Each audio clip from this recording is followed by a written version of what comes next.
Good morning dear students. मैं हूं Kiran Del, assistant professor physics in government girls college Bara. और हम लोग ई लेक्चर रिकॉर्ड कर रहे हैं इलेक्ट्रॉनिक्स पेपर का।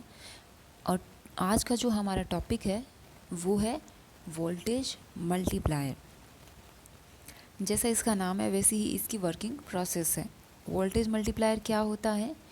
एक ऐसा सर्किट या रेक्टिफायर सर्किट जो कि एसी इनपुट वोल्टेज को अपने पीक वैल्यू के इंटीजर मल्टीपल फॉर्म में जो लो टर्मिनल है उस पर डीसी के फॉर्म में देता है। उसे हम क्या कहते हैं?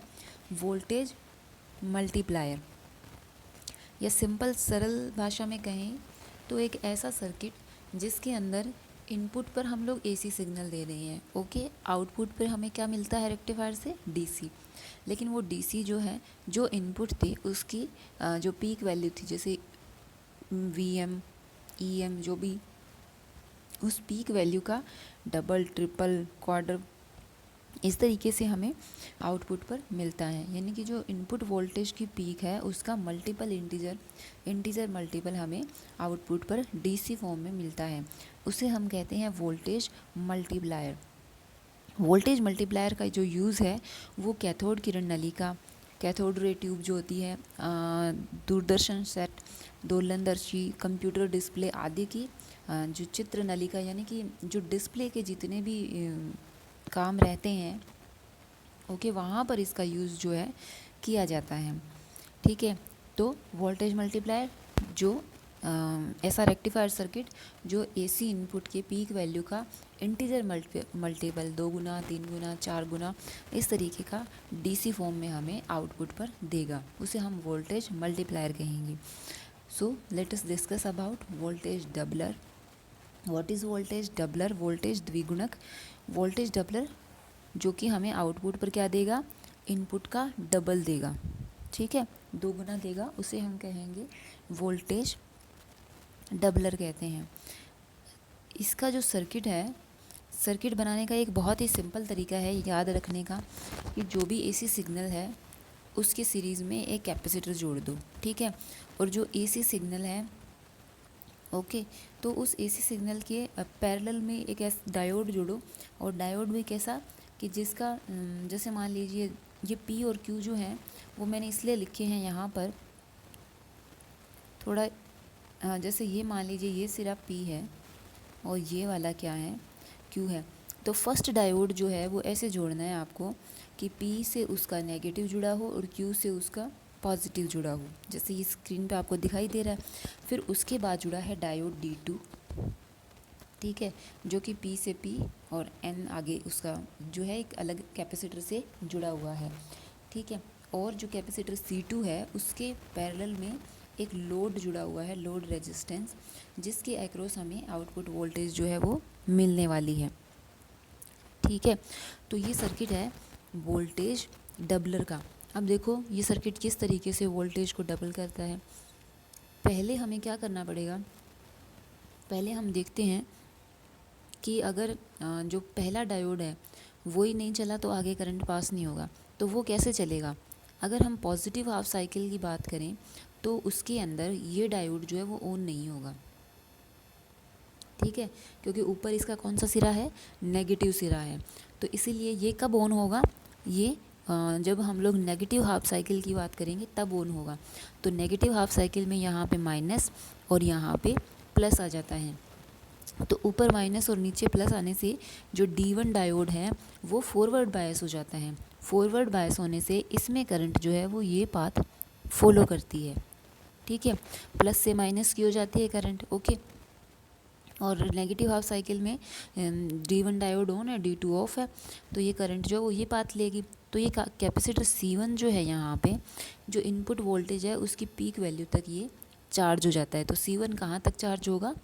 VM तक। पीक वैल्यू क्या है? VM तक ये चार्ज हो गया। फिर उसके बाद क्या होगा? नेक्स्ट जो पॉजिटिव हाफ साइकिल आएगा, अगले पॉजिटिव हाफ साइकिल के अंदर क्या होगा कि यहाँ पे प्लस आ जाएगा और यहाँ पे माइनस। अब ये वाला डायोड तो क्या है? ऑफ रहेगा पॉजिटिव में, और ये वाला डायोड ऑन हो जाएगा। तो सर्किट में करंट का पाथ क्या होगा, ये जैसे मैंने बाहर से ड्रॉ किया है और कैपेसिटर में करंट जाएगा। ओके, ये वाला होगा करंट का पाथ।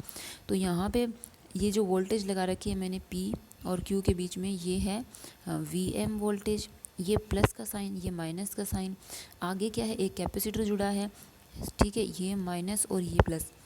बैटरी जो होती है जब इस तरीके से जुड़ी हुई हो कि एक का प्लस और एक का माइनस जो है वो पास पास हो, तो वो एक दूसरे के अंदर सम हो जाते हैं। और अगर मान लीजिए माइनस माइनस पास है या प्लस प्लस पास है, तो वो क्या हो जाते हैं, एक दूसरे को अपोज करते हैं और बैटरी वोल्टेज जो है वो कम हो जाती है। तो जैसे बैटरी का पॉजिटिव हाफ साइकिल है, तो जैसे प्लस का VM वोल्टेज, कैपेसिटर कहाँ तक जा जाए, VM वोल्टेज तक। आगे D2 डायोड क्या है, ऑन है, और ये करंट C2 में से जाती है। तो ये C2 कहाँ तक चार्ज हो जाएगा, देखिए इसके लिए अगर हम लोग KVL लगाएं, किरचॉफ वोल्टेज लो, तो जब हम लोग P से शुरू करते हैं यहाँ से, तो पॉजिटिव हाफ साइकिल में ये माइनस, ये प्लस, ये ऊपर वाला प्लस, ये माइनस, तो ये वोल्टेज हो जाएगी। यहाँ से हम शुरू करते हैं माइनस VM, और यहाँ पे भी VM वोल्टेज है, तो ये भी माइनस VM। फिर उसके बाद डायोड तो क्या है, शॉर्ट हो जाता है इन फॉरवर्ड बायस। फिर वोल्टेज है अक्रॉस C2 बराबर 0, ठीक है। तो voltage across C2 is equal to 0। तो C2 पर कितनी वोल्टेज आ जाती है, 2 VM के बराबर आ जाती है। इसका मतलब ये हुआ कि कैपेसिटर जो है वो 2 VM वोल्टेज तक चार्ज हो जाएगा। तो वो C2 के ही अक्रॉस क्या जुड़ा हुआ है, लोड रेजिस्टेंस जुड़ा हुआ है। तो लोड पर हमें कौन सी वोल्टता मिल जाएगी, 2 VM वोल्टेज मिल जाएगी DC फॉर्म में। ओके, जैसे हमने ये लिया था ना, अगले पॉजिटिव हाफ साइकिल में करंट का पाथ ये रहेगा। ये तो KVL भी यहीं लगाया है हमने पूरा। तो यहाँ पे माइनस प्लस, तो ये VM, ठीक है, और ये VM माइनस प्लस, ओके, और ये डायोड शॉर्ट, फिर ये करंट माइनस जैसे प्लस VC2, इस पे जो वोल्टेज ड्रॉप है वो, ओके। और इस तरीके से ये हमने लिखते गए हैं।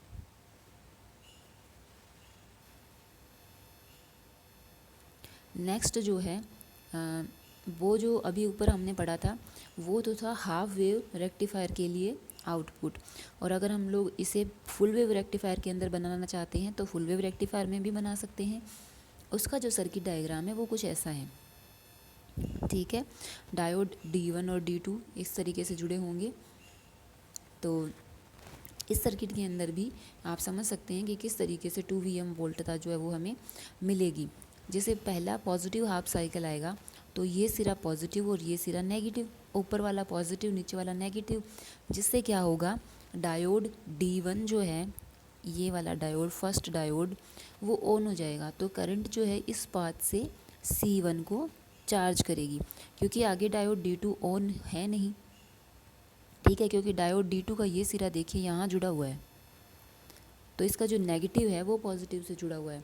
तो ये क्या है, रिवर्स बायस में है, इसीलिए करंट इधर नहीं जाएगा। तो इस तरीके से ये क्या है, चार्ज हो जाएगा। कैपेसिटर CM जो है, C1 जो है वो इनपुट वोल्टेज जो है उसकी पीक वैल्यू VM तक चार्ज हो जाएगा, ठीक है। उसके बाद जब नेगेटिव हाफ साइकिल आता है, तो उस नेगेटिव हाफ साइकिल के अंदर क्या होगा, यहाँ माइनस होगा और यहाँ प्लस होगा, जिसकी वजह से क्या होगा कि हमारा डायोड D1 जो है वो रिवर्स बायस हो जाएगा, क्योंकि माइनस से प्लस जुड़ा हुआ है। लेकिन यहाँ पे देखो ये तार जो है यहाँ से ऐसे जुड़ी हुई है, डायोड D2 का नेगेटिव नेगेटिव से जुड़ रहा है, ठीक है।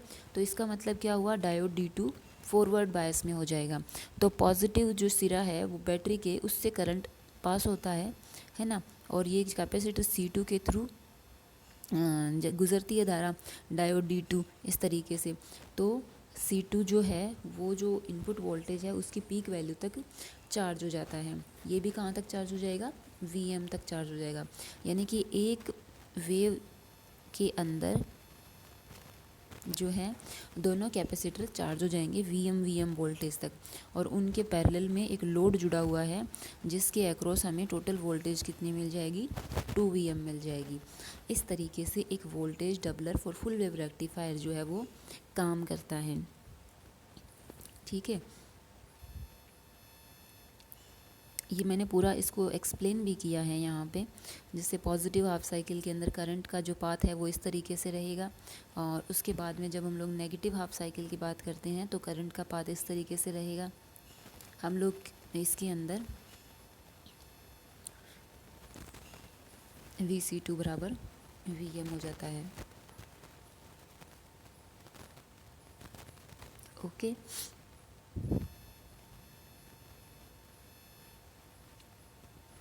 इसमें मैंने लैंग्वेज कम लिखी है, पूरा जो है अभी मैं समझा भी रही हूँ, और जो मैंने सर्किट डायग्राम बनाए हैं उसमें भी पूरा एक्सप्लेन करने की कोशिश की है। अगर नहीं समझ में आए ना सर्किट में कहीं भी कोई प्रॉब्लम रहे तो आप फिर से पूछ सकते हो, ठीक है। और वैसे मैं पूरा अच्छे से आपको एक्सप्लेन करने की कोशिश करूँगी ताकि आपको इसका कॉन्सेप्ट जो है वो क्लियर हो जाए। The next is voltage tripler, ठीक है। तो हमें क्या करना है, वोल्टेज ट्रिपलर मतलब वोल्टेज को ट्रिपल गेन करना है। जो इनपुट है उसकी पीक का ट्रिपल हमें मिलना चाहिए, 3 गुना हमें मिलना चाहिए। तो हमारे पास क्या है, एक एसी सोर्स है PQ के बीच में जुड़ा हुआ, ठीक है। उसके साथ जुड़ा हुआ है एक कैपेसिटर C1, फिर एक डायोड जुड़ा हुआ है D1, और कैपेसिटर जब पहली बार जो कैपेसिटर जिधर जोड़ते हो उसके अपोजिट दूसरी बार जोड़ना है। फिर डायोड D2 को D1 के अपोजिट जोड़ना है, जैसे D1 जुड़ा हुआ है वैसे उसके उल्टा जोड़ना है। फिर एक कैपेसिटर C3, ये अल्टरनेट जुड़ते चले जाएंगे। C1 यहाँ है, फिर यहाँ है, फिर यहाँ है, इस तरीके से। ये सर्किट डायग्राम याद रखने का तरीका होता है, ठीक है। यहाँ डायोड जिस तरीके से जोड़ा है उसका उल्टा यहाँ पे जोड़ना है, फिर नेक्स्ट में उसका उल्टा जोड़ना है। तो जब हमें ट्रिपलर बनाना है तो 3 डायोड और 3 कैपेसिटर हमें जोड़ने पड़ेंगे। ओके, अब हम लोग बात करते हैं इसकी वर्किंग प्रोसेस की। तो इसमें क्या होता है, जैसे पहले जैसे हमने वोल्टेज डबलर में किया था कि फर्स्ट डायोड जो है D1 उसको ऑन करेंगे पहले।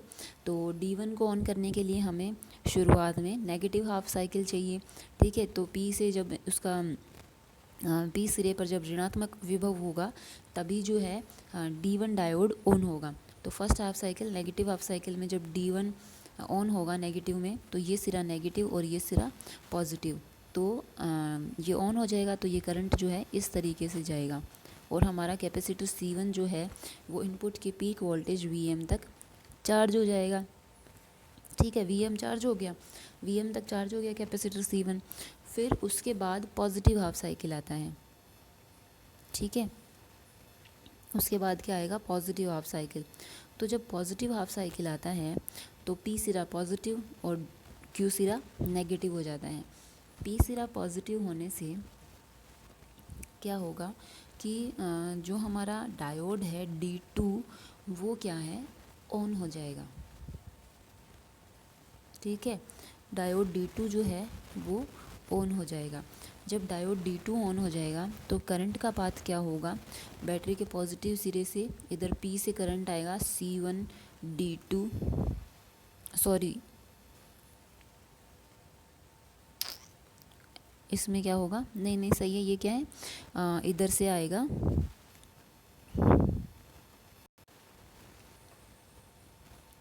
इसमें जो करंट है वो इधर से आएगा। तो जैसे इधर क्या है, पॉजिटिव हाफ साइकिल है तो इधर पॉजिटिव माइनस, यहाँ पे वोल्टेज क्या है V1, उसके बाद यहाँ एक कैपेसिटर जुड़ा हुआ है माइनस प्लस, उस पे वोल्टेज कितनी है Vm। इधर डायोड D2 है सर्किट के अंदर, क्योंकि करंट जो है वो ये पाथ लेगा, है ना। तो उसमें क्या होगा, डायोड D2 तो ऑन है, वो तो शॉर्ट हो गया। उसके बाद क्या जुड़ा हुआ है कैपेसिटर यहाँ पे C2, उसकी वोल्टता मान लेते हैं Vc2। इधर सेंटर में जो D1 डायोड है वो तो ऑफ है, तो करंट जो है वो सिंपली इधर वापस चला जाएगा, ये है। तो अब इसका मैथमेटिकल KVL लगाते हैं, तो माइनस Vm से शुरू करते हैं, यहाँ से इस सिरे से शुरू करते हैं, आगे गए फिर पहले हम लोग माइनस Vm की एक बैटरी से टकराए, फिर आगे गए तो एक प्लस Vc2, तो Vc2 बराबर क्या आ जाएगा 2Vm। तो हमारा कैपेसिटर C2 जो है वो 2 वोल्टेज तक क्या है, चार्ज हो जाता है, ठीक है, पॉजिटिव हाफ साइकिल के अंदर। उसके बाद हम लोग देखते हैं कि जब ये C2 जो है वो 2 वोल्टेज तक जब चार्ज हो जाता है तो इस कैपेसिटर का ये सिरा क्या है, पॉजिटिव, जो डायोड D2 के नेगेटिव से जुड़ा हुआ है। तो इसका मतलब जब ये पूरी तरह चार्ज हो जाएगा तो डायोड D2 जो है वो ऑफ कंडीशन में आ जाएगा। और उसके बाद इधर लेफ़्ट साइड में देखिए आप, इधर माइनस है और इधर डायोड D1 का क्या है, पॉजिटिव हिस्सा है, तो डायोड D1 भी क्या हो गया, ऑफ हो गया।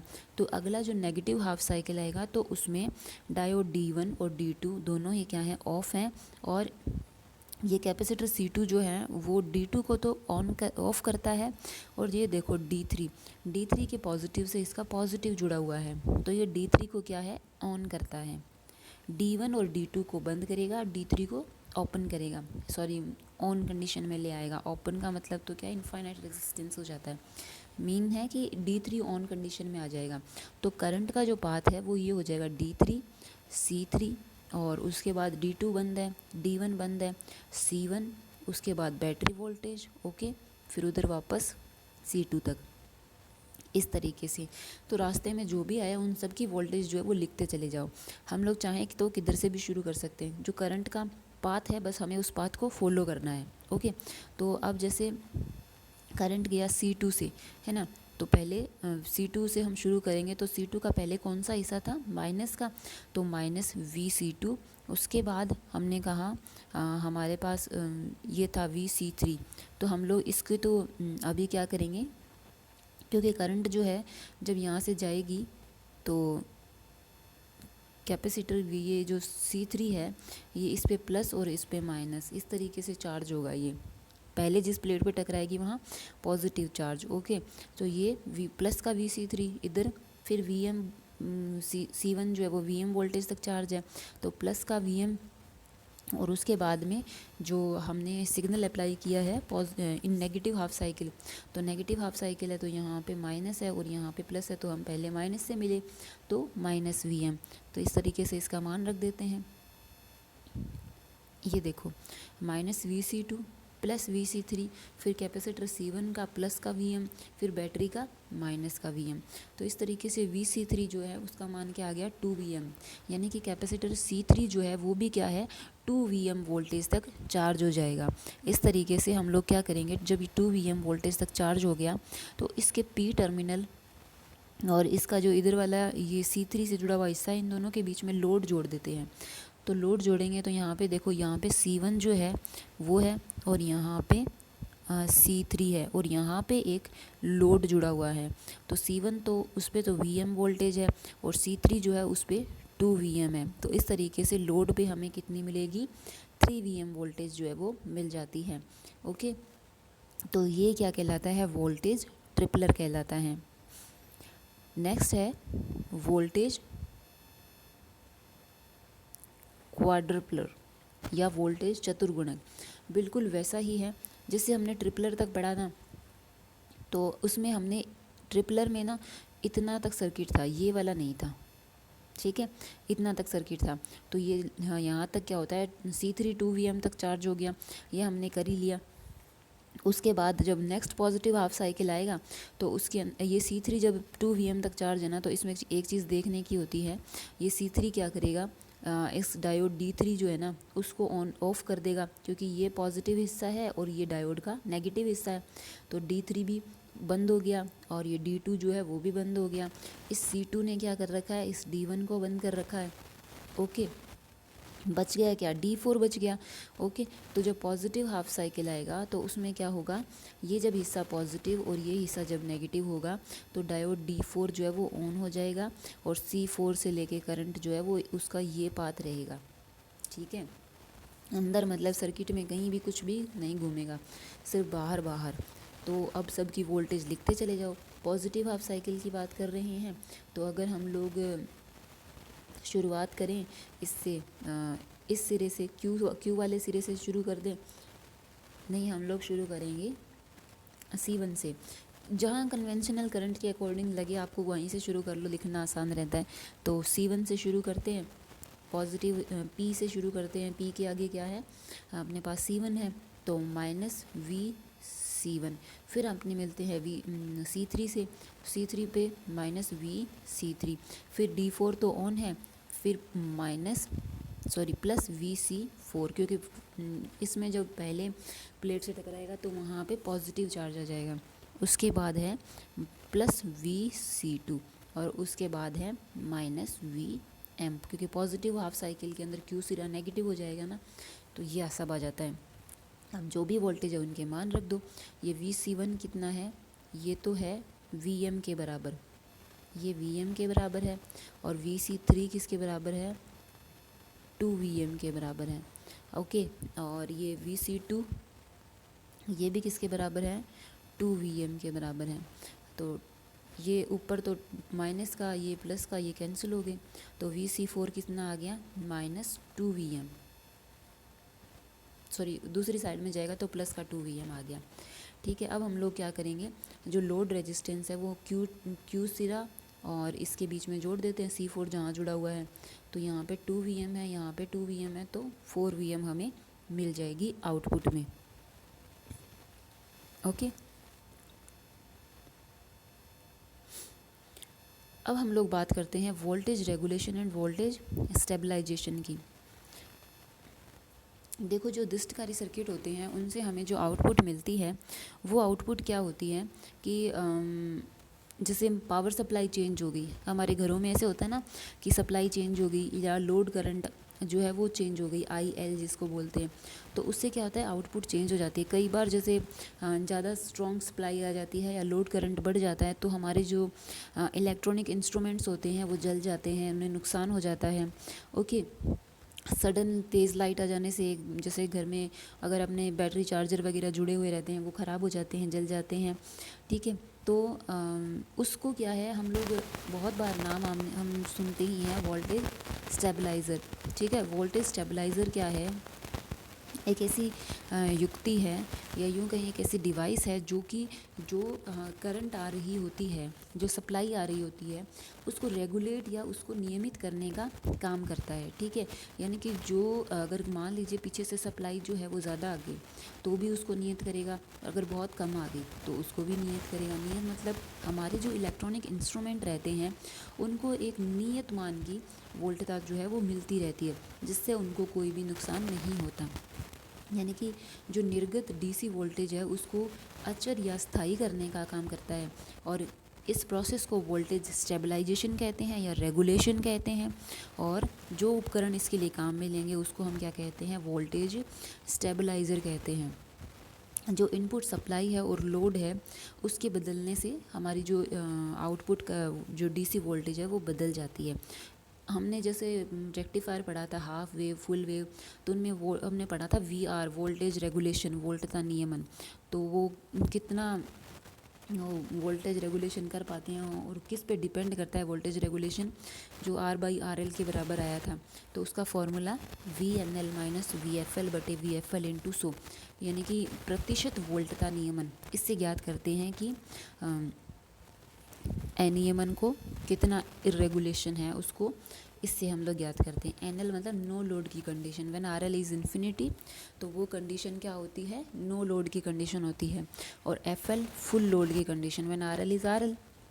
ओके, तो वोल्टेज स्टेबलाइज़र के रूप में, यानी कि वोल्टेज स्टेबलाइज़र की ज़रूरत क्यों पड़ी, AC आ रही थी और वो AC क्या है, कम और ज़्यादा फ्लक्चुएट हो रही है मेन सप्लाई। ओके, या जो लोड करंट है IL वो कम या ज़्यादा हो रहा है, तो हमारी आउटपुट जो DC है वो भी बदल रही है, इलेक्ट्रॉनिक इंस्ट्रूमेंट ख़राब हो रहे हैं। अब हमें उसे क्या करना है, कांस्टेंट DC चाहिए। ठीक है, उसका जो अनियमन है उसको कम करना है, इरेगुलेशन को कम करना है, रेगुलेट करना है। तो क्या करना पड़ेगा, वोल्टेज को स्टेबलाइज़ करना पड़ेगा, वोल्टेज को रेगुलेट करना पड़ेगा, और इसको वोल्टेज स्टेबलाइजेशन कहते हैं।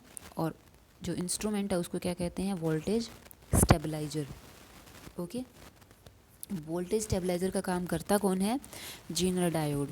जेनर डायोड जो होता है एक ऐसा डायोड है, सिंपल जो PN डायोड होते हैं उससे थोड़ा डिफरेंट होता है। ठीक है, सिंपल जो PN डायोड होता है उसकी जो IV कैरेक्टरिस्टिक हम लोग जो IV कैरेक्टरिस्टिक अपने जो बनाते हैं, IV कैरेक्टरिस्टिक मतलब उसकी करंट और वोल्टेज के बीच का ग्राफ। जब वो हम ग्राफ खींचते हैं तो फॉरवर्ड बायस में सिंपल शुरुआत में करंट का मान 0, उसके बाद बढ़ता चला जाता है। ओके, लेकिन रिवर्स बायस में क्या होता है, चूँकि हम लोग PN जंक्शन के बारे में पहले पढ़ चुके हैं तो डिटेल में यहाँ नहीं जाएंगे, कि रिवर्स बायस में क्या होता है, जो माइनॉरिटी चार्ज कैरियर होते हैं उनकी वजह से करंट जो है वो फ्लो करता है। ओके, तो लेकिन उसमें क्या होता है, एक वोल्टेज की बात, जैसे शुरुआत में तो करंट का मान काफ़ी कम है, लेकिन एक वोल्टेज के बाद करंट का मान सडनली बहुत ज़्यादा बढ़ जाता है। ठीक है, ये वाला जो रीज़न होता है उसको हम कहते हैं ब्रेक डाउन रीज़न या भंजन क्षेत्र। ठीक है, तो सामान्यतः जो पी एन डायोड होते हैं वो इस रीज़न में काम नहीं करते। इस रीज़न से पहले ये जो वी जेड वोल्टेज है ना, उससे पहले पहले ही उनको उन पर वोल्टेज अप्लाई की जाती है, उसके बाद में नहीं। लेकिन जो जेनर डायोड होते हैं, स्पेशली जो सिलिकॉन के जो जेनर डायोड होते हैं, वो इसी पर्पज़ से बनाए जाते हैं ताकि उन्हें इस रीज़न में काम में लिया जा सके। ओके, और ये हम लोग अभी क्या है, स्टेबलाइजिंग पे नहीं जा रहे हैं, अभी हम लोग स्टेबलाइजिंग के लिए काम में लिए जाने वाले जेनर डायोड के बारे में बात कर रहे हैं। ठीक है, पहले हम समझते हैं कि जेनर डायोड क्या होता है, क्या किस तरीके से काम करता है, फिर उसके बाद हम लोग बात करेंगे कि ये स्टेबलाइजिंग कैसे करता है। ठीक है, तो जेनर डायोड जो जनरल जो पीएन जंक्शन डायोड होते हैं उनसे थोड़ा डिफरेंट, और ये जो है वो स्पेशली ब्रेक डाउन रीजन में काम करने के लिए बना होता है। ब्रेक डाउन रीजन इन विच इन रिवर्स बायस जब करंट का मान वोल्टेज का मान बढ़ता है तो पहले करंट धीरे धीरे बढ़ती है, और एक वोल्टेज जिसे हम बोलते हैं ब्रेक डाउन वोल्टेज, ये वीजेड जो है इसको हम बोलते हैं ब्रेक डाउन वोल्टेज। और ब्रेक डाउन वोल्टेज पे सडनली क्या है, करंट का मान बहुत ज़्यादा बढ़ जाता है। ठीक है, तो सिलिकॉन के डायोड इसके लिए काम में लिए जाते हैं। अब देखो क्या होता है, दो तरीके की चीज़ें होती है। एक तो जैसे पीएन जंक्शन बना हुआ है, और दोनों ही भागों में क्या है, हमने हाई डोपिंग कर दी। तो हमने जब पीएन जंक्शन के जो कंस्ट्रक्शन है, या यूँ कहें कि जो पीएन जंक्शन कैसे बनता है, ये जब स्टडी किया था तो हमने पढ़ा था कि जब पीएन जंक्शन जो होता है, तो जब पी व एन प्रभाग को आप एक दूसरे के पास लाते हो तो इसके होल और इसके इलेक्ट्रॉन एक दूसरे को एनिहिलेट कर देंगे, शुरुआत में ख़त्म कर देंगे, जिससे क्या होगा, सेंटर में एक लेयर बन जाती है जिसे हम कहते हैं डिप्लीशन लेयर। ओके, और इस लेयर में भी क्या होता है, क्योंकि यहाँ पे होल थे, यहाँ इलेक्ट्रॉन थे, यहाँ के इलेक्ट्रॉन जो है वो होल के पास गए और इन्होंने एक दूसरे को एनिहिलेट कर दिया, जिससे क्या हुआ कि यहाँ पे तो होल को क्या है, इलेक्ट्रॉन मिला था, जिसको कुछ मिलता है उस पर हमेशा ऋणात्मक आवेश आता है, और इधर से इलेक्ट्रॉन निकले तो इधर क्या हो गया, पॉजिटिव चार्ज। इस तरीके से इस लेयर पे एक फील्ड प्रोड्यूस हो जाता है, एक इलेक्ट्रिक फील्ड प्रोड्यूस हो जाता है। इलेक्ट्रिक फील्ड की डायरेक्शन क्या होती है, पॉजिटिव टू नेगेटिव। ओके, तो ये जो इलेक्ट्रिक फील्ड है इसकी डायरेक्शन ये होगी। अब होल जो थे पॉजिटिव, जो मेजर चार्ज कैरियर थे, वो इस फील्ड के, अगर ये फील्ड जो है एक काफ़ी कैपेबल हो जाता है, स्ट्रॉन्ग हो जाता है, तो उसके बाद में ये होल इधर नहीं जा सकती, क्योंकि इधर क्या है, बैटरी का पॉजिटिव हिस्सा है। ठीक है, और उसके बाद ये नेगेटिव जो चार्ज है, वो नेगेटिव चार्ज इधर नहीं जा सकते, मेजर जो कैरियर हैं, क्योंकि इधर क्या है, नेगेटिव है बैटरी का। तो अब क्या होगा, इस तरीके से धीरे धीरे क्या है, ये डिफ्यूज़न प्रोसेस जो है वो रुक जाती है। जब major charge carrier left to right या पी से एन या एन से पी जाते हैं तो वो डिफ्यूज़न है, और वो डिफ्यूज़न रुक जाता है due to this electric field. लेकिन पी के पास माइनॉरिटी चार्ज कैरियर इलेक्ट्रॉन है और एन के पास माइनॉरिटी होल हैं, तो वो इस फील्ड की वजह से फ्लो करते हैं, क्योंकि यहाँ पे प्लस है तो प्लस चार्ज कैरियर पे लेफ़्ट साइड में फोर्स लगेगा, और पी के पास इलेक्ट्रॉन है उन पे राइट साइड में फोर्स लगेगा, जिससे वो मूव करते हैं और रिवर्स सैचुरेशन करंट जो है वो फ्लो करती है। ओके, अब क्या होगा कि ये जो रिवर्स सैचुरेशन करंट है, जैसे इसमें मैं आपको बताती हूँ क्या होता है नेक्स्ट, कि अगर इलेक्ट्रिक फील्ड जो है वो उसकी तीव्रता काफ़ी बढ़ जाती है तो पी भाग के जो संयोजकता बैंड है उससे इलेक्ट्रॉन जो है वो एन भाग के चालन बैंड के सम्मुख आ जाते हैं, क्योंकि पी भाग में माइनॉरिटी चार्ज कैरियर क्या है, इलेक्ट्रॉन, और एन भाग में खाली जगह है, होल्स हैं। ओके, तो वो क्या करेंगे, उसमें चले जाएंगे। अगर ये काफ़ी स्ट्रॉन्ग इलेक्ट्रिक फील्ड होता है तो फिर क्या होगा कि जो पी भाग से इलेक्ट्रॉनों का एन भाग में जाना, तो ये क्या कहलाता है, टनलिंग इफ़ेक्ट कहलाता है। क्या कहलाता है, टनलिंग इफ़ेक्ट या सुरंगन प्रभाव। अब ये बीच में फील्ड है, ठीक है, एक तरीके से बैरियर है, लेकिन जो माइनॉरिटी चार्ज कैरियर है वो फिर भी क्या करते हैं, इस बैरियर को पार करके और n भाग में जो कंडक्शन बैंड है उसमें चले जाते हैं। ड्यू टू फील्ड ही उन पे वो फोर्स लग रहा होता है, हाई इलेक्ट्रिक फील्ड की वजह से ही, ठीक है। तो पीएन जंक्शन पे जो ये टनलिंग इफ़ेक्ट होता है, तो इस ब्रेकडाउन को होने की जो घटना है उसको हम लोग कहते हैं जीनर प्रभाव या जीनर इफ़ेक्ट। तो जो हाई इलेक्ट्रिक फील्ड की वजह से माइनॉरिटी चार्ज कैरियर का, जैसे पी भाग से जो इलेक्ट्रॉन है वो एन भाग में कंडक्शन बैंड में चले जाते हैं, उसे हम लोग कहते हैं टनलिंग इफ़ेक्ट। तो उसकी वजह से क्या होता है, जो हाई करंट फ्लो करता है उसे हम जेनर प्रभाव कहते हैं। Due to tunnelling effect this breakdown happens and इसे हम कहेंगे जेनर इफ़ेक्ट। दूसरी बात, एक चीज़ तो ये हो सकती है कि पी से जो माइनॉरिटी हैं वो उधर चले जाएंगे, हमने हाई डोपिंग करी है तो इस वजह से जो माइनॉरिटी है उनकी संख्या जो है वो एक लिमिट से बढ़ जाती है, ठीक है। उसके बाद अगर हम लोग दूसरी बात करें तो एक चीज़ ये भी हो सकती है, due to high electric field बहुत सारे परमाणुओं के जो सहसंयोजक आबंध है वो टूट जाते हैं, जिससे उनके पास जो फ्री चार्ज कैरियर होते हैं वो फ्री हो जाते हैं। जो मतलब पहले क्या है, परमाणु से लूजली बाउंड होते हैं वो फ्री हो जाते हैं। तो जब सहसंयोजी आबंध टूटेंगे तो उनसे क्या होता है, इलेक्ट्रॉन और होल जो है वो प्रोड्यूस होते हैं। अब due to high electric field एक सहसंयोजी आबंध टूटा, एक इलेक्ट्रॉन बना, एक होल बन गया, ओके। तो ये इलेक्ट्रिक फील्ड से इतनी एनर्जी गेन कर लेते हैं, दूसरे परमाणुओं के भी आबंध तोड़ देते हैं, फिर और इलेक्ट्रॉन होल उत्पन्न हो जाते हैं, फिर वो दूसरों के आबंध तोड़ देते हैं, फिर और इलेक्ट्रॉन होल उत्पन्न हो जाते हैं, ठीक है। तो इस प्रोसेस से एक large number of free charge carrier हमें मिल जाता है, जिससे रिवर्स बायस में एक लार्ज करंट प्रोड्यूस होती है। जैसे ब्रेकडाउन रीजन में हम लोगों ने अभी बात कर रहे थे ना, ये थर्ड क्वाड्रेंट में ब्रेकडाउन रीजन के अंदर हाई करंट जो है वो प्रोड्यूस होती है। तो इस तरीके से सहसंयोजी आबंध टूटने से, large number of charge carrier produce होने से जो लार्ज करंट रिवर्स बायस में आती है उसे हम लोग कहते हैं एवलांच ब्रेकडाउन, ठीक है। ये दोनों बहुत इंपॉर्टेंट है। बहुत बार वाइवा वगैरह में या इंटरव्यू वगैरह में पूछा जाता है कि what is Zener effect, what is tunnelling effect, और या दोनों एक दूसरे से जुड़े हुए हैं, tunnelling effect and Zener effect. और जेनर ब्रेकडाउन क्या होता है, एवलांच ब्रेकडाउन क्या होता है, ये दोनों पूछे जाते हैं, ओके। तो ये दो चीज़ें जो हैं वो हो सकती हैं। उसके बाद जो भी भंजन की प्रक्रिया होती है, ब्रेकडाउन की जो भी प्रोसेस होती है, चाहे वो टनलिंग इफ़ेक्ट से हो चाहे वो एवलांच इफ़ेक्ट से हो, वो सब जो प्रोसेस हो रही है उसके अंदर हम लोग सिर्फ और सिर्फ जेनर डायोड का यूज़ करते हैं, और जिस वोल्टता पर ये होता है उसे रिवर्स बायस में ब्रेकडाउन वोल्टेज VZ कहते हैं। अब देखो, जो जेनर डायोड होता है उसकी एक पावर लिमिट होती है, ठीक है। पावर उसकी भी कोई ना कोई तो पावर बर्दाश्त करने की क्षमता होगी, ठीक है। तो जेनर डायोड जो होता है उसके लिए 0.25 से 50 वाट के बीच में पावर रेटिंग होती है। इसके बीच में अगर आप उसको कोई सप्लाई इस पावर के बीच की पावर की कोई सप्लाई देते हो तो वो काम करेगा, अदरवाइज़ वो जल सकता है, ठीक है। जिसके अकॉर्डिंग करंट जो है वो IZ is equal to PZM/VZ होता है, ठीक है। तो ये है हमारा introduction about Zener diode, which is specially constructed for working in reverse bias और इन ब्रेकडाउन रीजन, ठीक है। तो सामान्य डायोड यहाँ पे काम नहीं करते हैं, जेनर डायोड ही काम करता है। जेनर डायोड का जो शो करने का तरीका है वो इस तरीके का होता है, ठीक है। ये पॉजिटिव, ये नेगेटिव,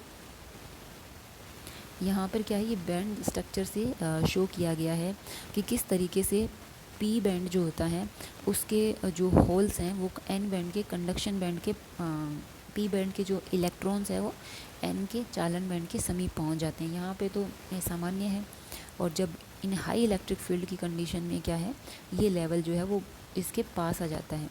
ये देखो, ये वाला लेवल जो है वो इसके पास आ जाता है, जिससे पी से जो फ्री इलेक्ट्रॉन्स है वो एन में चले जाते हैं। उसके बाद हम लोग बात करते हैं मेन जो हमारा प्रोसेस है वोल्टेज स्टेबलाइजेशन की, किस तरीके से वोल्टेज जो है वो स्टेबलाइज की जाती है, ठीक है। तो अभी हमारा ये सर्किट देखिए आप लोग। सबसे पहले क्या है, सप्लाई है, उस सप्लाई को एक रेजिस्टेंस के थ्रू डायोड में जाती है, डायोड के पैरेलल में लोड जुड़ा हुआ है, ओके। अब क्या होता है कि जो भी मान लीजिए ये हमारा एक फर्स्ट लूप है, उसमें केवीएल लगाओ। तो या यूँ कहें केवीएल क्या होता है, इनपुट की जो वोल्टेज है सर्किट एलिमेंट्स पर टोटल वोल्टेज ड्रॉप के बराबर होता है। तो आर पे वोल्टेज ड्रॉप कितना होगा, आई आर। डायोड पे, जेनर डायोड पे breakdown voltage V Z तक मानते हैं, ठीक है। तो V I is equal to V Z is equal to V I minus I R, ये हो जाएगा। ये यहाँ पे है ना V I minus I R. Okay, अब यहाँ पे जो करंट आई है, ये करंट आई यहाँ पे शुरू में ये करंट आई है जो दो सेक्शन में टूटेगी। यहाँ पे एक तो डायोड में जाएगी, एक इधर लोड की साइड चली जाएगी। तो आई जो है वो डायोड की I Z plus I L इस तरीके से बनी हुई होती है। तो I Z is equal to I minus I L ऐसे लिख सकते हैं। ओके, यहाँ पे दोनों ये लिखा हुआ है, ठीक है। अब देखो क्या होता है सर्किट के अंदर। अब हमारे पास क्या है, हमें दो चीज़ों का खतरा है कि यदि सप्लाई बदल गई तो फिर लोड जो है उस पे आउटपुट जो है वो फ्लक्चुएट होगी, जिससे हमारे सर्किट को नुकसान है। एक तो ये चीज़। The next thing is when load current changes, जब लोड करंट बदल गया तो आरएल पे वोल्टेज फिर से बदल जाएगी, फिर हमारे इंस्ट्रूमेंट्स को खतरा है। इसी को रिमूव करने के लिए हमने ये डायोड जो है उसके पैरेलल में जोड़ा है। अब ये डायोड क्या करता है, देखिए, जब इनपुट वोल्टेज है वी आई ये बदल जाए, ठीक है, अगर इनपुट वोल्टेज बदल जाती है तो उसकी वजह से क्या होता है कि सर्किट के अंदर जो करंट है आई वो भी बदल जाएगी, क्योंकि ये सप्लाई है, सप्लाई से ही करंट जा रहा है आगे। अब जब सप्लाई बदल गई तो पहले कौन बदलेगा, आई बदलेगा, क्योंकि यही आगे डायोड और लोड में जा रहा है। अब आई बदल गया। अब देखो आई बदलने से क्या होता है, यहाँ पे क्या है, I Z is equal to I minus I L. I बदलेगा तो फिर ये जो जेनर डायोड में जो करंट जा रही है वो क्या करेगी, जितना आई बदलता है, मान लीजिए आई कितना बदला, डेल आई, जैसे डेल आई मीन्स जैसे 5 मिली एम्पेयर थी, आई हो गया 7 मिली एम्पेयर, 2 एम्पेयर बढ़ गया, ठीक है। तो आई जेड भी क्या है, 2 एम्पेयर बढ़ जाएगा। ये भी डेल आई के बराबर मान से बढ़ जाएगा या कम हो जाएगा, जो भी होता है, ठीक है। अगर आई बढ़ेगा तो बढ़ जाएगा, आई कम होगा तो कम हो जाएगा। यानी आई बदला तो आई जेड भी बदल गया। तो अगर ये भी डेल आई बढ़ गया तो ये हो गया जैसे आई जेड क्या बदला, डेल आई इंटू प्लस में आई जेड बराबर, इधर लेफ़्ट साइड वाला जो आई है वो कितना बदला है, डेल आई, आई के साथ, क्योंकि 5 प्लस 2, इधर ये भी जो भी है प्लस 2 माइनस आई एल। तो उससे क्या होगा, जब आई जेड आई के बराबर मान से बदलता है तो दोनों तरफ से डेल आई को अब कैंसिल कर दो, तो इक्वेशन हमारी एज इट इज़ है। तो इससे क्या होगा, लोड करंट पे कोई इफेक्ट नहीं पड़ रहा, लोड करंट क्या है, सेम रह रही है, लोड करंट बदलती नहीं है। तो आरएल तो जो लोड रेजिस्टेंस है वो इसमें सेम करंट जा रही है, तो जिससे क्या होगा, इसके अक्रॉस जो वोल्टेज है वो हमें हमेशा वी जेड मिलती रहेगी। Parallel voltage are always equal. तो डायोड के अक्रॉस क्या है, वी जेड है, तो हमें आउटपुट पर वोल्टेज जो है वो वी जेड मिलती रहेगी, ठीक है। वी आई बदलने से इनपुट जो वो सप्लाई है उसके बदलने से आई बदला, लेकिन डायोड में जाने वाली करंट उसी मान से बदली, जिससे क्या है, लोड करंट जो है वो सेम रह जाता है, आई एल सेम रह जाता है, और हमें आउटपुट पे क्या है, सेम कांस्टेंट जो वोल्टेज है वो मिलती रहेगी। अब हमें एक समस्या का तो हमारे समाधान हो गया। अब एक और समस्या है कि यार लोड करंट ही बदल गई तो क्या होगा, आई एल बदल गई तो क्या होगा। अब देखो इधर तो आई एल जा रही है, ये डायोड जो है उसके अंदर, ये जो डायोड है उसके अंदर इधर तो जा रही है आई जेड, इधर पैरेलल में लोड में जा रही है आई एल। अब हमने कहा कि अगर लोड करंट बदल गई तो क्या होगा, तो जो लोड करंट बदलती है आई जेड भी उसी मान से बदलता है, लेकिन इन अपोजिट डायरेक्शन। जैसे मान लीजिए ये इस दिशा में या इसके मान में, एज एन एग्जांपल बता रही हूँ कि इस दिशा में अगर इसके मान में परिवर्तन आता है तो आई जेड में इन अपोजिट डायरेक्शन इसके मान में उतना ही परिवर्तन आता है, ठीक है। इसको आप इस इक्वेशन पे अप्लाई करके देखो, I Z I minus I L जैसे मान लीजिए 5 था और 2 और बढ़ गया, तो जैसे प्लस का 2, ठीक है, ये आ गया, 2 बढ़ गया, तो ये आई जेड जो है वो इतना ही बढ़ेगा लेकिन अपोजिट डायरेक्शन। तो तो उसमें क्या आ जाएगा, माइनस का 2। ओके, तो आई एल का मान, जैसे जो भी आई एल का मान है, आई एल जो उसमें कितना परिवर्तन आया, +2। आई जेड जो है वो उतना ही बढ़ेगा लेकिन रिवर्स, तो इधर क्या है, माइनस माइनस वाला, तो ये क्या होंगे, एक दूसरे से कैंसिल हो जाएंगे। यहाँ पे शायद ये मैंने सही नहीं लिखा है, अभी रुकिए,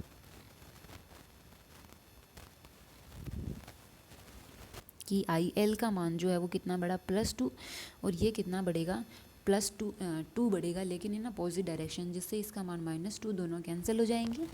और आउटपुट जो है वो, यानी कि जो टोटल आई है वो क्या है, कांस्टेंट बनी रहेगी। आई का मान जो है वो बदलेगा नहीं। अगर आई का मान नहीं बदलता है, मेन सप्लाई नहीं बदलेगी, करंट नहीं बदलेगा, तो फिर क्या होगा, आई जेड और आई एल दोनों में मान जो है वो वेरी नहीं करेगा, और आउटपुट पर हमें वी जेड जो है वो कांस्टेंट मिलती रहेगी। इस तरीके से ये जेनर डायोड काम करता है और वोल्टेज को स्टेबल करने की कोशिश करता है। वोल्टेज जो ये डायोड होता है, इसमें भी क्या होता है, करंट की एक परास होती है, उस करंट से ज़्यादा करंट जाने पर ये काम नहीं करता है एज ए स्टेबलाइज़र, और वो करंट होती है, हम लोग जनरल में क्या करते हैं, जो इसकी जो मैक्सिमम करंट दी हुई होती है, हर डायोड के साथ उसकी वोल्टेज, ब्रेकडाउन वोल्टेज और करंट जो है वो दी हुई होती है, उसका सिर्फ 20% ही इसमें से फ़्लो करते हैं, जिसकी मदद से आप आर का मान भी निकाल सकते हो रेजिस्टेंस का। तो आप जानते हो KVL अप्लाई करने से यहाँ पे VI प्लस IR इज और प्लस VZ ये है माइनस VI, तो VI minus VZ is equal to R/I है ना, ये आ गया। तो यहाँ पे I क्या है, लोड में से जा रही है और जेनर डायोड में से जा रही है, आप उसको ऐसे लिख सकते हो, I is equal to IL plus IZ। IZ क्या है, जो इसकी मैक्सिमम करंट है उसका 20%, तो 0.2 I मैक्सिमम, तो जहाँ I है वहाँ पे आप इसको लिख दो। सिंपल अप्लाई किया, इसमें कुछ ऐसा ज़्यादा है नहीं, ठीक है। तो इस तरीके से वोल्टेज स्टेबलाइज़र जो है वो काम करता है, और इसकी जो कमी है वो ये है कि इसकी दक्षता कम होती है, और डायोड का रेजिस्टेंस होता है, जिसकी वजह से डीसी जो है वो उसमें बहुत कम लेकिन वेरिएशन होता है। उस वेरिएशन को रिमूव करने के लिए हम लोग एक डायोड की जगह दो डायोड काम में ले लेते हैं, जिससे क्या होता है, एक डायोड से जो आउटपुट मिल रही होती है वो दूसरे डायोड के लिए इनपुट का काम करती है, और जो वेरिएशन है उसको बहुत कम कर देती है, और लगभग नेग्लिजिबल वेरिएशन रहता है उसके बाद, और प्योर हमें डीसी जो है आउटपुट पर मिलने लग जाती है। उसके बाद सामान्य सी बातें हैं कि डायोड जो होता है उस पर तापमान का प्रभाव पड़ता है, उसकी ब्रेकडाउन वोल्टेज पे। तापमान में परिवर्तन जो होता है उससे हर डिग्री सेल्सियस के साथ डायोड में क्या है, प्रतिशत परिवर्तन को ये निरूपित करते हैं। 5 वोल्ट से कम पर डायोड का ताप गुणांक ऋणात्मक होता है, 6 वोल्ट से ज़्यादा होने पर धनात्मक, 5 से 6 वोल्ट के बीच में हम लोग 0 गुणांक वाला डायोड प्राप्त कर सकते हैं। ताप गुणांक ऋणात्मक होने का मतलब है कि तापमान बढ़ने पर इसकी जो ब्रेकडाउन वोल्टेज है वो कम होगी, और ताप गुणांक धनात्मक होने का मतलब है कि जब तापमान बढ़ेगा तो वंजन वोल्टता भी बढ़ती है। फिर ये है डायोड रेटिंग। डायोड रेटिंग कुछ नहीं है, सिंपल ये है कि कोई भी डायोड के लिए क्या क्या लिमिट्स होती हैं। अधिकतम औसत धारा, कोई भी डायोड है उसमें एक लिमिट है धारा प्रवाहित करने की, क्योंकि ज़्यादा धारा से डायोड गर्म होता चला जाता है। अगर आप उस एवरेज वैल्यू से ज़्यादा धारा दोगे तो डायोड जल सकता है, इसलिए हमें उस आई मैक्सिमम का ध्यान रखना चाहिए। धारा का शिखर मान, एक बार ये होता है कि जैसे डायोड जब वो सडन ही बहुत गर्म हो जाता है, सडन, तो यानी कि बहुत शार्प करंट, पीक वैल्यू की करंट आती है ना, तो सडन गर्म होकर के जल जाता है एकदम धमाके के साथ। अदरवाइज़ क्या, तो धीरे धीरे गर्म होता जलता है, ठीक है। तो उस पीक वैल्यू का भी हमें ध्यान रखना चाहिए। फिर है PIV हमने बहुत बार पढ़ लिया, peak inverse voltage. When diode is in of condition the voltage across the diode is peak inverse voltage. तो जब डायोड बंद होता है उस कंडीशन में जो वोल्टेज उस पर होती है उसे हम कहते हैं पीक इन्वर्स वोल्टेज। और प्रचालन ताप, उसका जैसे पीक, इन सब चीज़ों की हमें जानकारी होनी चाहिए। When we are using a Zener diode, तो हमें उसकी एवरेज मैक्सिमम करंट, उसकी पीक इन्वर्स वोल्टेज, उसकी धारा का शिखर मान, उसका प्रचालन ताप, ये सब हमें पता होना चाहिए।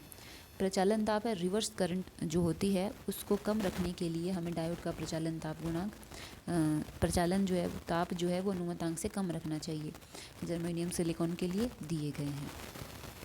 ओके, ये डायोड के लिए कुछ लिमिट्स हैं। तो today we have discussed about voltage multiplier.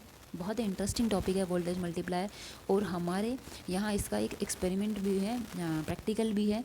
तो प्रैक्टिकल तो अभी इसके बारे में कह नहीं सकते, जब आप लोगों को अलाउ होगा कॉलेज में आना तो मे भी हम लोग शुरू करेंगे, और तब आप लोगों को इससे रूबरू होने का मौका मिलेगा वोल्टेज मल्टीप्लायर से।